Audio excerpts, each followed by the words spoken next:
The Mysterious Affair at Styles by Agatha Christie. The Case for the Prosecution.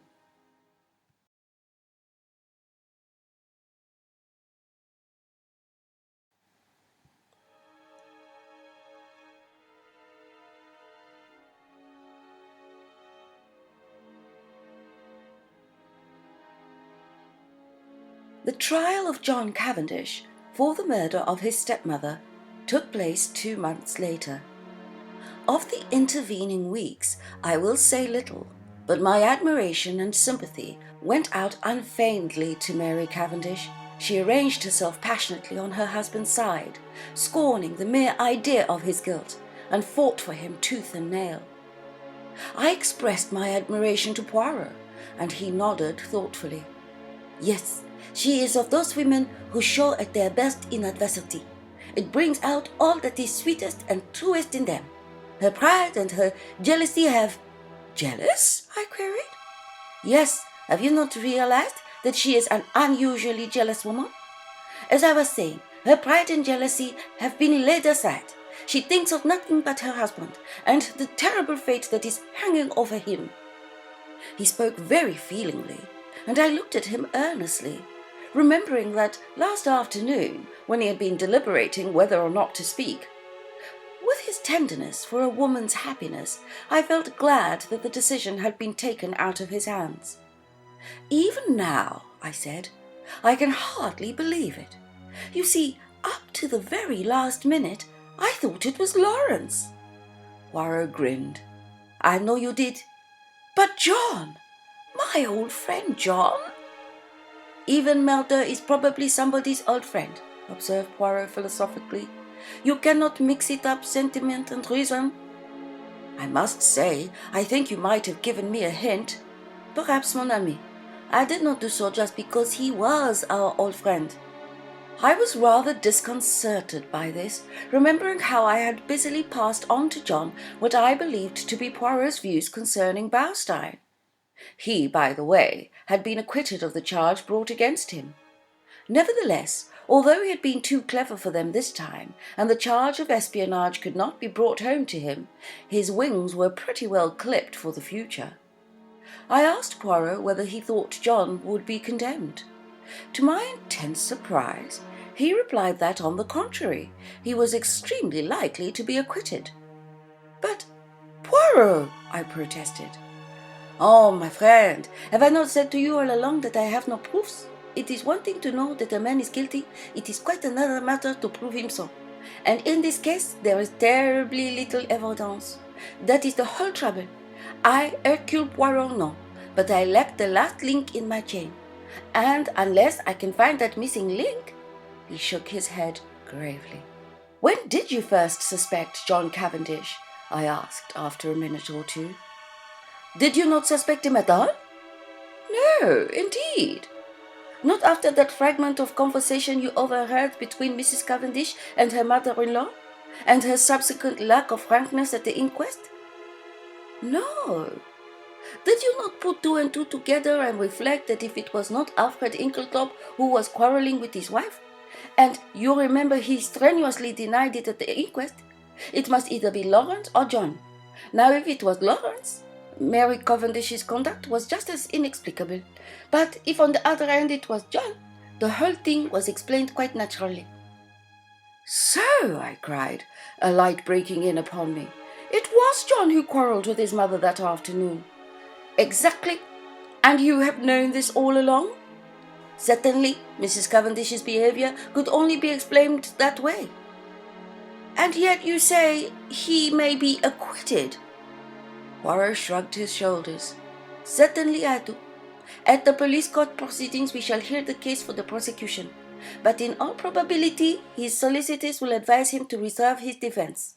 That will be sprung upon us at the trial. And, by the way, I have a word of caution to give you, my friend. I must not appear in the case. What? No, officially I have nothing to do with it. Until I have found that last link in my chain, I must remain behind the scenes. Mrs. Cavendish must think that I am working for her husband, not against him. I say, that's playing it a bit low down, I protested. Not at all.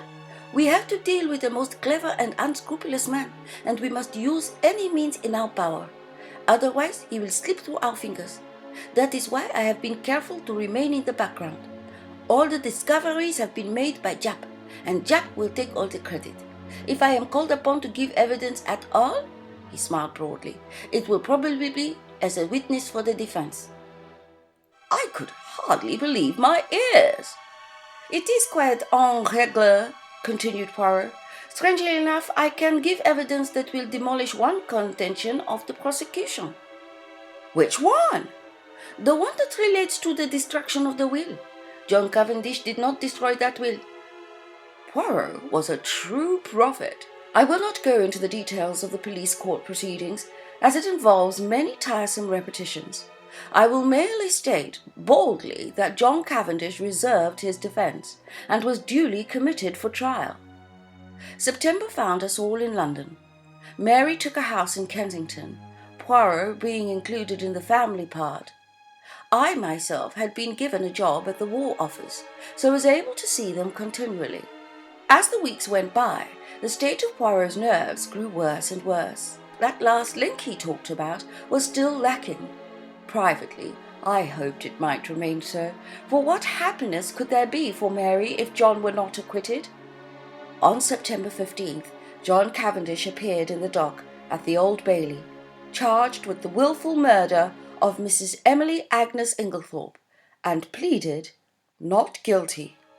Sir Ernest Hebweather, the famous K.C., had been engaged to defend him. Mr. Phillips, K.C., opened the case for the Crown. The murder, he said, was a most premeditated and cold-blooded one. It was neither more nor less than the deliberate poisoning of a fond and trusting woman by the stepson to whom she had been more than a mother. Ever since his boyhood, she had supported him. He and his wife had lived at Styles Court in every luxury, surrounded by her care and attention. She had been their kind and generous benefactress. He proposed to call witness to show how the prisoner, a profligate and spendthrift, had been at the end of his financial tether, and had also been carrying on an intrigue with a certain Mrs. Raikes, a neighbouring farmer's wife. This having come to his stepmother's ears, she taxed him with it on the afternoon before her death, and a quarrel ensued, part of which was overheard. On the previous day, the prisoner had purchased strychnine at the village chemist's shop, wearing a disguise by means of which he hoped to throw the onus of the crime upon another man, to wit, Mrs. Inglethorpe's husband, of whom he had been bitterly jealous. Luckily for Mr. Inglethorpe, he had been able to produce an unimpeachable alibi. On the afternoon of July 17th, continued counsel, immediately after the quarrel with her son, Mrs. Inglethorpe made a new will. This will was found destroyed in the grate of her bedroom the following morning. But evidence had come to light which showed that it had been drawn up in favour of her husband. The deceased had already made a will in his favour before her marriage, but, and Mr. Phillips wagged an expressive forefinger, the prisoner was not aware of that. What had induced the deceased to make a fresh will, with the old one still extant, he could not say. She was an old lady, and might possibly have forgotten the former one. Or, this seemed to him more likely, she may have had an idea that it was revoked by her marriage, as there had been some conversation on the subject.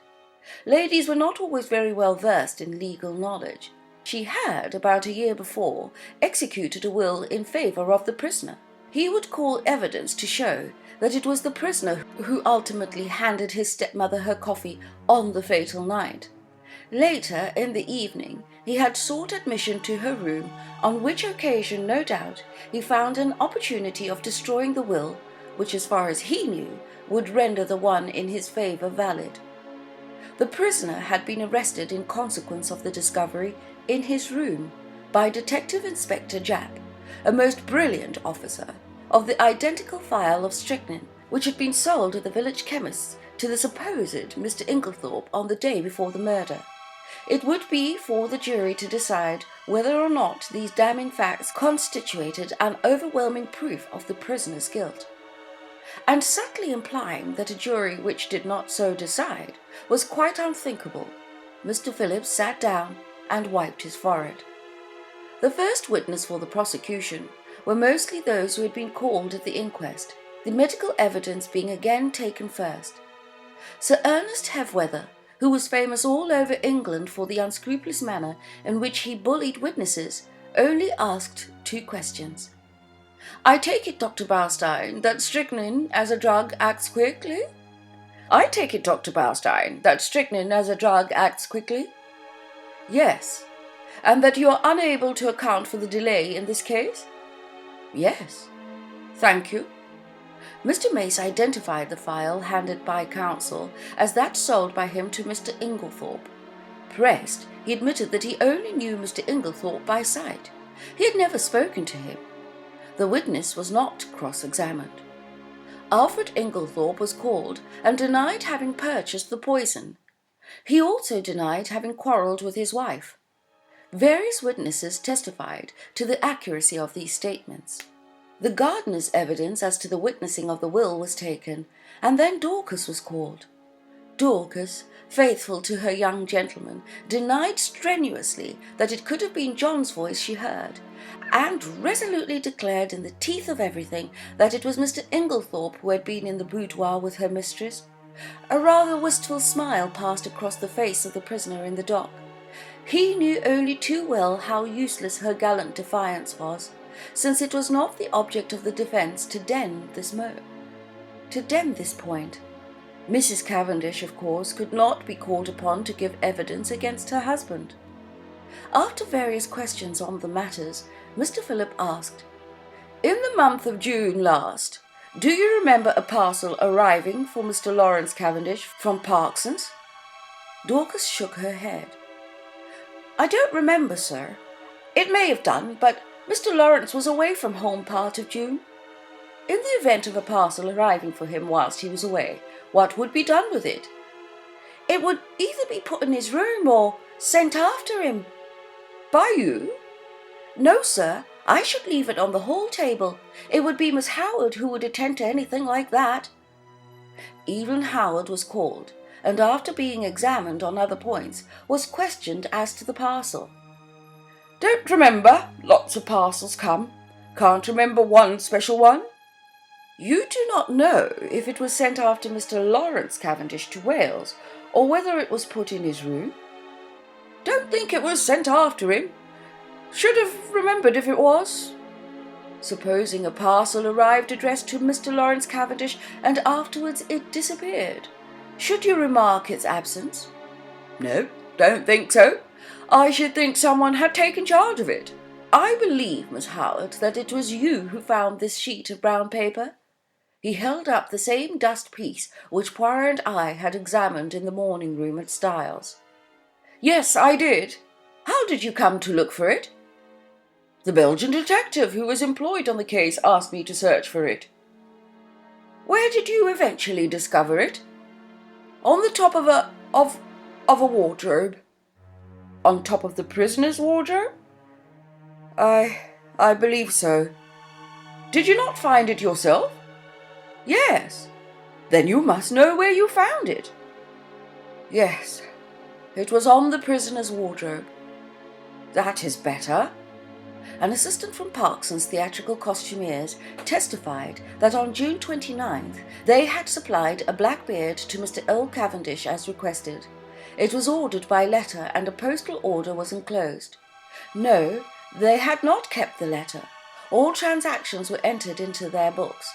They had sent the beard as directed to Earl Cavendish Esquire, Styles Court. Sir Ernest Hevweather rose ponderously. "Where was the letter written from?" "From Styles Court." "The same address to which you sent the parcel?" "Yes." "And the letter came from there?" "Yes." Like a beast of prey, Hevweather fell upon him. "How do you know?" I don't understand. How do you know that the letter came from Styles? Did you notice the postmark?"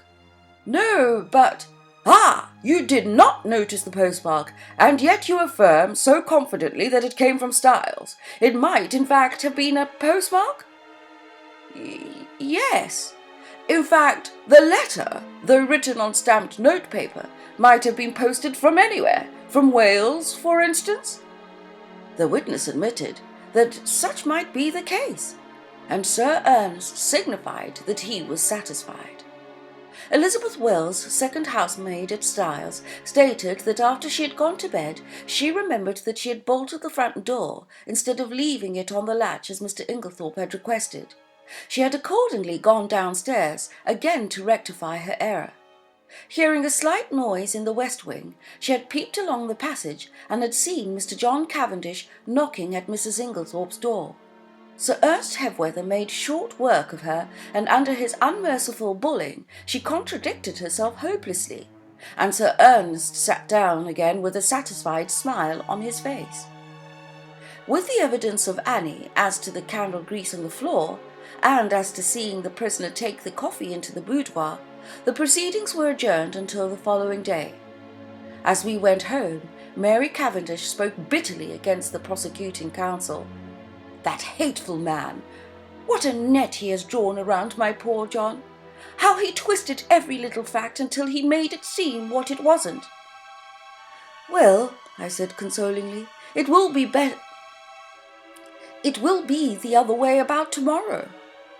Yes, she said meditatively, then suddenly dropped her... Yes, she said meditatively, then suddenly dropped her voice. "Mr. Hastings, you do not think... Surely it could not have been Lawrence? Oh, no, that could not be." But I myself was pulled, and as soon as I was alone with Poirot, I asked him what he thought Sir Ernest was driving at. "Ah," said Poirot appreciatively, "he is a clever man, that Sir Ernest. Do you think he believes Lawrence guilty?" "I do not think he believes or cares anything. No, what he is trying for is to create such confusion in the minds of the jury that they are divided in their opinion as to which brother did it.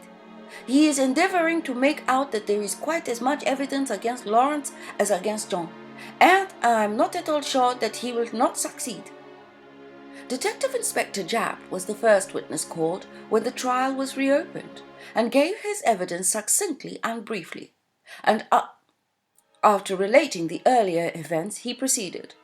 "Acting on the information received, Superintendent Summeray and myself searched the prisoner's room during his temporary absence from the house. In his chest of drawers, hidden beneath some underclothing, we found, first, a pair of gold-rimmed pince-nez similar to those worn by Mr. Inglethorpe, and these were exhibited. Secondly, this phial." The phial was that already recognized by the chemist's assistant, a tin bottle of blue glass containing a few grains of white crystalline powder and labelled strychnine hydrochloride, poison. A fresh piece of evidence discovered by the detectives since the police court proceedings was a long, almost new piece of blotting paper. It had been found in Mrs. Inglethorpe's cheque-book, and on being reversed at a mirror, showed clearly the words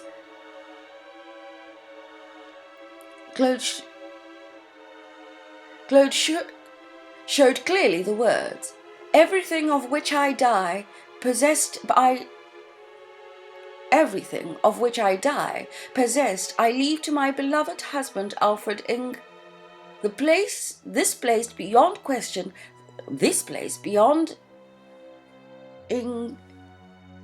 etc. This placed beyond question the fact that the destroyed will had been in favour of the deceased lady's husband.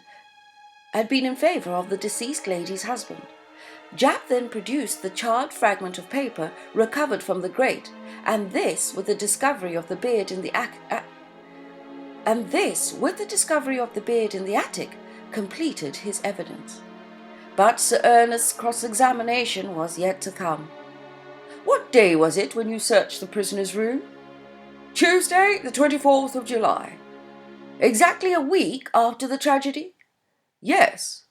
"You found these two objects, you say, in the chest of drawers.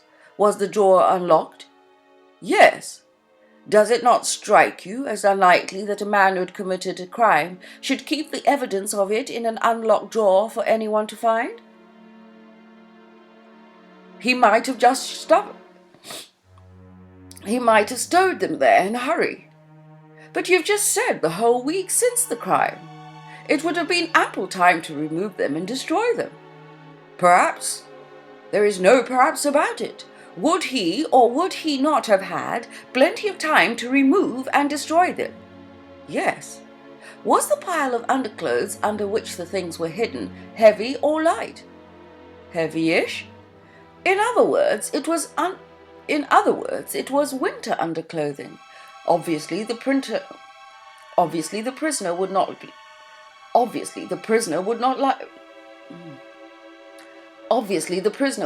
be likely to go to that drawer.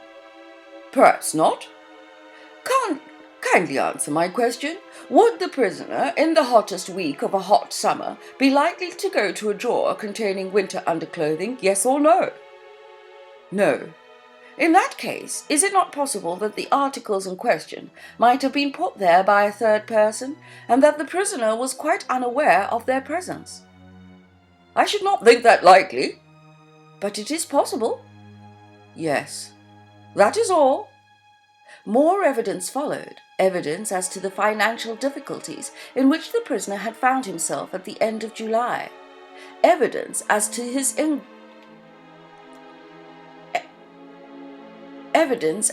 intrigue with Mrs. Raikes. Poor Mary, that must have been bitter hearing for a woman of her pride.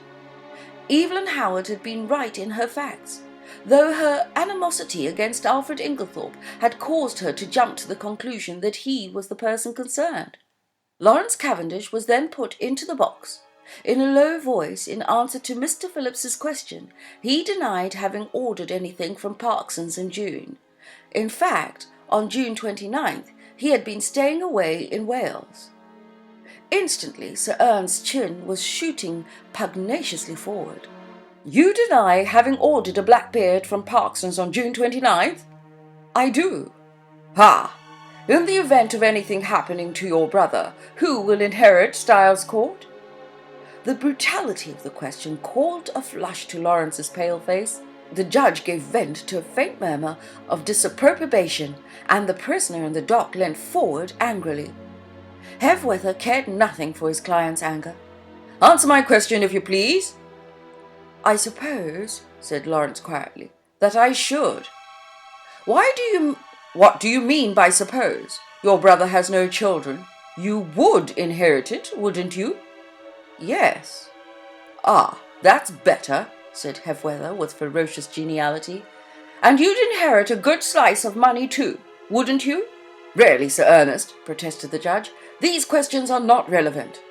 Sir Ernest bowed, and having shot his arrow, proceeded. On Tuesday, 17th of July, you went, I believe, with another guest, to visit the dispensary at the Red Cross Hospital in Tadminster? Yes.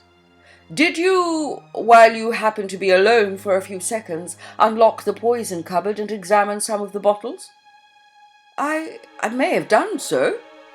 I put it to you that you did do so. Yes. Sir Ernest fairly shot the next question at him.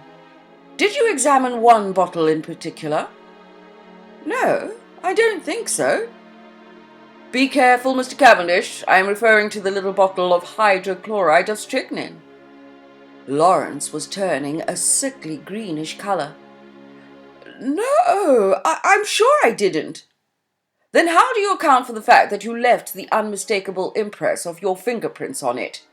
The bullying manner was highly efficacious with a nervous disposition. I suppose I must have taken up the bottle. I suppose so too. Did you abstract any of the contents of the bottle? Certainly not. Then why did you take it up? I once studied to be a doctor. Such things naturally interest me. Ah, so poisons naturally interest you, do they? Still, you waited to be alone before grafting that interest of yours? That was pure chance. If the others had been there, I should have done just the same. Still, as it happens, the others were not there?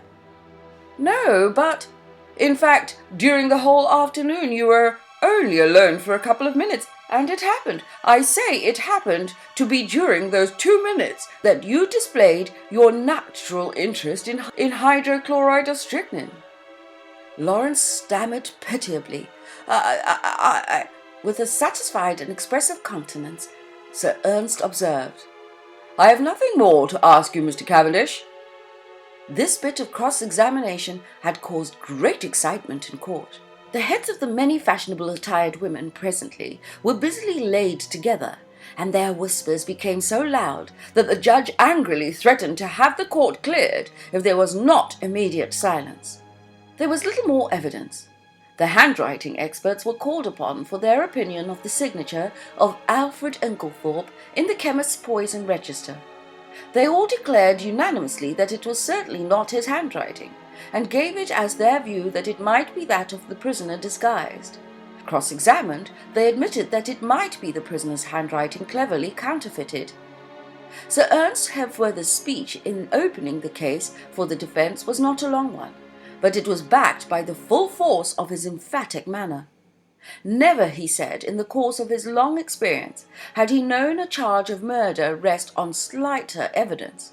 Not only was it entirely circumstantial, but the greater part of it was practically unproved. Let them take the testimony they had heard and sift it impartially. The strychnine had been found in a drawer in the prisoner's room. The drawer was an unlocked one, as he had pointed out, and he had submitted that there was no evidence to prove that it was the prisoner who had concealed the poison there. It was, in fact, a wicked and malicious attempt on the part of some third person to fix the crime on the prisoner. The prosecution had been unable to produce a shred of evidence in support of their contention that it was the prisoner who ordered the black beard from Parkson's. The quarrel which had taken place between prisoner and his stepmother was freely admitted, but both it and his financial embarrassments had been grossly exaggerated. His learned friend, Sir Ernest nodded carelessly at Mr. Phillips, had stated that if the prisoner were an innocent man, he would have come forward at the inquest to explain that it was he, and not Mr. Inglethorpe, who had been the participator in the quarrel. He thought the facts had been misrepresented. What had actually occurred was this. The prisoner was returning to the house on Tuesday evening, had been authoritatively told that there had been a violent quarrel between Mr. and Mrs. Inglethorpe. No suspicion had entered the prisoner's head that anyone could possibly have mistaken his voice for that of Mr. Inglethorpe. He naturally concluded that his stepmother had had two quarrels. The prosecution averred that on Monday, July 16th, the prisoner had entered the chemist's shop in the village, disguised as Mr. Inglethorpe. The prisoner, on the contrary, was at that time at a lonely spot called Marston's Spinney, where he had been summoned by an anonymous note, couched in blackmailing terms, and threatening to reveal certain matters to his wife unless he complied with its demands. The prisoner had accordingly gone to the appointed spot, and after waiting there vainly for half an hour, had returned home. Unfortunately, he had met with no one on the way there or back who could vouch for the truth of his story. But luckily he had kept the note, and it would be produced as evidence. As for the statement relating to the destruction of the will, the prisoner had formerly practised at the bar, and was perfectly well aware that the will made in his favour a year before was automatically revoked by his stepmother's remarriage. He would call evidence to show who did destroy the will, and it was possible that might open up quite a new view of the case. Finally, he would point out to the jury that there was evidence against other people besides John Cavendish. He would direct their attention to the fact that the evidence against Mr. Lawrence Cavendish was quite strong, if not stronger than that against his brother. He would now call the prisoner. John acquitted himself well in the witness box. Under Sir Ernest's skilful handling, he told his tale credibly and well. The anonymous note received by him was produced, and handed to the jury to examine. The readiness with which he admitted his financial difficulties and the disagreement with his stepmother lent value to his denials. At the close of his examination he paused and said, "I should like to make one thing clear. I utterly reject and disapprove of Sir Ernest Hepworth's insinuations against my brother. My brother, I am convinced, had no more to do with the crime than I have." Sir Ernest smiled and nodded with a sharp eye that John's protest had produced a favourable impression on the jury. Then the cross-examinations began. I understand you to say that it never entered your head that the witness at the inquest could possibly have mistaken your voice for that of Mr. Inglethorpe. Is not that very surprising? No, I don't think so. I was told there'd been a quarrel between my mother and Mr. Inglethorpe, and it never occurred to me that such was not really the case. Not when the servant Dorcas repeated certain fragments of the conversation, fragments which you must have recognized. I did not recognize them. Your memory must be unusually short. No, but we were both angry, and I think said more than we meant. I paid very little attention to my mother's actual words. Mr. Phillips's incredulous sniff was a triumph of forensic skill. He passed on to the subject of the note. You have produced this note very opportunely. Tell me, is there nothing familiar about the handwriting of it? Not that I know of. Do you not think it bears a marked resemblance to your own handwriting, carelessly disguised? No, I don't think so. I put it to you that it is your own handwriting. No. I put it to you that, anxious to prove an alibi, you conceived the idea of a fictitious and rather incredible appointment, and wrote this note yourself in order to bear your statement. No. Is it not a fact that at the time you claim to have been waiting about at a solitary and unfrequented spot, you were really in the chemist's shop in Style St. Mary, where you purchased strychnine in the name of Alfred Inglethorpe? No, that is a lie. I put it to you wearing a suit of Mr. Inglethorpe's clothes, with a black beard trimmed to resemble his. You were there, and signed the register in his name. That is absolutely untrue. Then I will leave the remarkable similarity of handwriting between the note, the register, and your own to the consideration of the jury, said Mr. Phillips, and sat down with the air of a man who had done his duty, but who was nevertheless horrified by such deliberate perjury. After this, as it was growing late, the case was adjourned till Monday. Poirot, I noticed, was looking profoundly discouraged. He had that little frown between the eyes that I knew so well. What is it, Poirot? I inquired. Ah, mon ami, things are going badly. In spite of myself, my heart gave a leap of relief. Evidently there was a likelihood of John Cavendish being acquitted. When we reached the house, my little friend waved aside Mary's offer of tea. No, I thank you, madame. I will mount to my room. I followed him. Still frowning, he went across to the desk and took out a small pack of patience cards. Then he drew up a chair to the table, and to my utter amazement, began solemnly to build card houses. My jaw dropped involuntarily, and he said at once, "No, mon ami, I am not in my second childhood. I stead my nerves, that is all. This employment requires precision of the fingers. With the precision of the fingers goes precision of the brain, and never have I needed that more than now." What is the trouble? I asked. With a great thump on the table, Poirot demolished his carefully built-up edifice.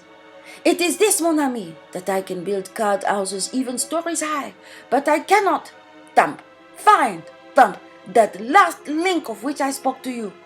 I could not quite tell what to say, so I held my peace, and he began slowly building up the cards again, speaking in jerks as he did so. "It is done so, by placing one card on another with mathematical precision." I watched the card house rising under his hands, story by story. He never hesitated or faltered. It was really like a most conjuring trick. "What a steady hand you've got," I remarked. "I believe I've only seen your hand shake once." "On any occasion when I was enraged, without doubt," observed Poirot with great placidity. "Yes, indeed, you were in a towering rage. Do you remember? It was when you discovered that the lock of the dispatch case in Mrs. Inglethorpe's bedroom had been forced. You stood by the mantelpiece, twiddling the things on it in your usual fashion, and your hand shook like a leaf. I must say—" But I stopped suddenly, for Poirot, uttering a hoarse and inarticulate cry, again annihilated his masterpiece of cards. and putting his hands over his eyes, swayed backwards and forwards, apparently suffering the keenest agony. "Good heavens, Poirot!" I cried. "What is the matter? Are you taken ill?" No, he gasped. It is that I have an idea." "Oh!" I exclaimed, much relieved. "One of your little ideas?" "Ah, ma joie, no," replied Poirot frankly. "This time it is an idea gigantic, stupendous, and you, my friend, have given it to me." Suddenly clasping me in his arms, he kissed me warmly on both cheeks, and before I had recovered from my surprise, ran headlong from the room. Mary Cavendish entered at that moment.